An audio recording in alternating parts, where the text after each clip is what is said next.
Hello guys, कैसे हैं आप सब। उम्मीद करती हूँ अच्छे होंगे। मेरे एक नए ब्लॉग में फिर से आप लोगों का स्वागत है।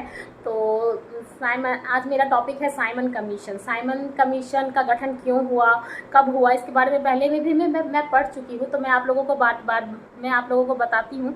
साइमन कमीशन का जो गठन था वो 8 नवंबर 1927 को हो चुका था, लेकिन जब वो भारत आया उसके आने की तिथि थी 3 फरवरी 1928। 3 फरवरी 1928 को साइमन कमीशन भारत आया। इसके आने के पीछे क्या कारण थे, तो इसके आने के पीछे सबसे पहला कारण यह था कि जो 1919 में एक आया था मॉन्टेक्यू चेम्सफोर्ड सुधार, लेकिन उससे भारतीय संतुष्ट नहीं थे।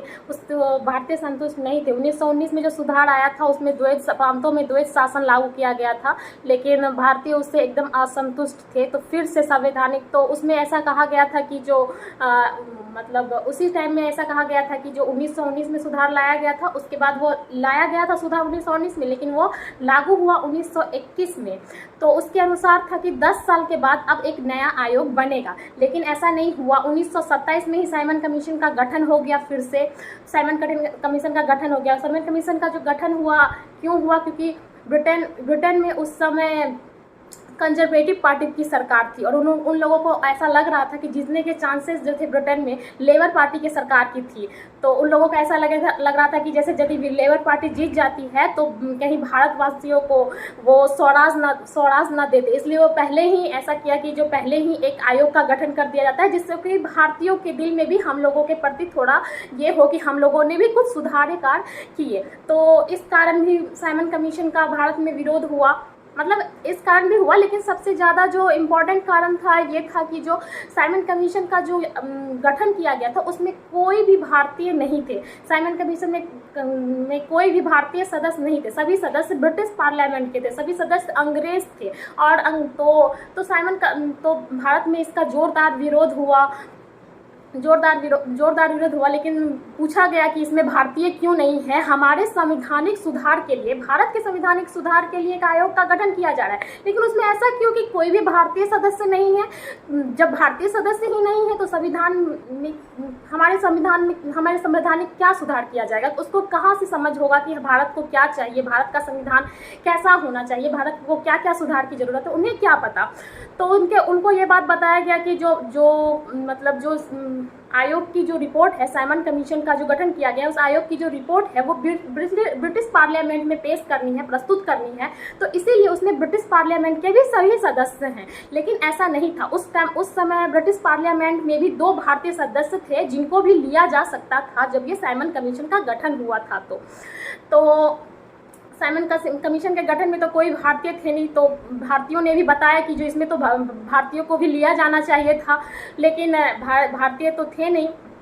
तो जब 3 फरवरी 1928 को साइमन कमीशन भारत में मुंबई के बंदरगाह पे आया, तो उसका जोरदार विरोध हुआ। साइमन गो बैक के नारे लगाए गए, काले झंडे दिखाए गए। कांग्रेस ने उन्हें श्वेत मदारी तक कह दिया। पेपर में भी आने लगा कि इसमें कोई भारतीय नहीं है, तो हमारे लिए ये क्या संवैधानिक सुधार करेंगे। इनका बहुत 2 जगह विरोध हुआ। मतलब मद्रास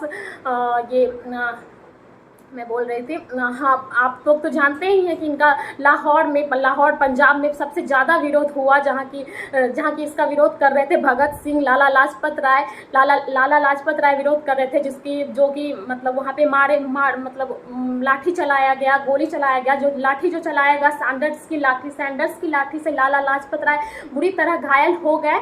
जहाँ की 30 अक्टूबर 1928 को लाला लाजपत राय बुरी तरह घायल हो गए, और 17 दिन के बाद ही लाला लाजपत राय की उस लाठी से जो घायल हुए थे उनसे उनकी मृत्यु हो गई। तो इस तरह उनकी मृत्यु हो गई। लेकिन फिर भी साइमन कमीशन के इतने विरोधों के बावजूद भी साइमन आयोग भारत आया और उसने अपनी रिपोर्ट प्रस्तुत की। उसमें बहुत सारे सुधार के लिए कहा गया था, लेकिन इस सुधारों का कोई मांग नहीं था। लेकिन जब 1935 का भारत सरकार अधिनियम आया, तो उसमें इनके जो सलाह थे, साइमन कमीशन आयोग की रिपोर्ट की जो सलाह थी, उसमें कुछ शामिल किया गया। तो उस टाइम जो उस टाइम जो भारत के सचिव थे लॉर्ड बेकनहेड, शायद इनका नाम है लॉर्ड बेकनहेड, तो उन्होंने ये बताया, उन्होंने ये भारतीयों को कहा कि कांग्रेस के सामने बताया कि जो एक तो भारतीय अपना कोई संविधान बनाते नहीं है, उनको अपनी कोई सर्वसम्मति है नहीं, और जो हम भी कुछ सुधार करते हैं, कुछ संविधान बनाते हैं, तो उनका भी ये लोग विरोध कर देते हैं। तो इस तरह से उन्होंने एक भारत को बताया कि जो आप लोग एक सर्वसम्मति से अपना संविधान बनाएं, फिर हम लोग देखते हैं। तो इस प्रकार उन्होंने भारतीयों को एक चुनौती दी। तो इसी में लाला लाजपत राय की अध्यक्षता में, नहीं लाला लाजपत राय नहीं, मोतीलाल नेहरू की अध्यक्षता में एक नेहरू रिपोर्ट बनाया गया, नेहरू रिपोर्ट बनाया गया। लेकिन मुस्लिम लीग थी, उन्होंने इस रिपोर्ट को स्वीकार नहीं किया। अब मुस्लिम लीग के जो अध्यक्ष थे जिन्ना, उन्होंने उनके नेतृत्व में एक 14 सूत्रीय मांग रखा गया, लेकिन उस 14 सूत्रीय को कांग्रेस ने विरोध कर दिया। इस तरह जो लॉर्ड बेकनहेड जो कि बताया था कि भारतीयों की सर्वसम्मति नहीं है, यह बात सच हो गई और इस तरह सच हो गई कि भारतीयों में कोई सर्वसम्मति है ही नहीं। इस तरह इतना ही कुछ है। और उसके बाद फिर द्वितीय गोलमेज सम्मेलन हुआ और लेबर पार्टी की ब्रिटेन में विजय हो गई। द्वितीय गोलमेज सम्मेलन हुआ रैमजे मैकडोनाल्ड के नेतृत्व में। फिर उसके बाद हम लोग पढ़ेंगे गोलमेज सम्मेलन के बारे में।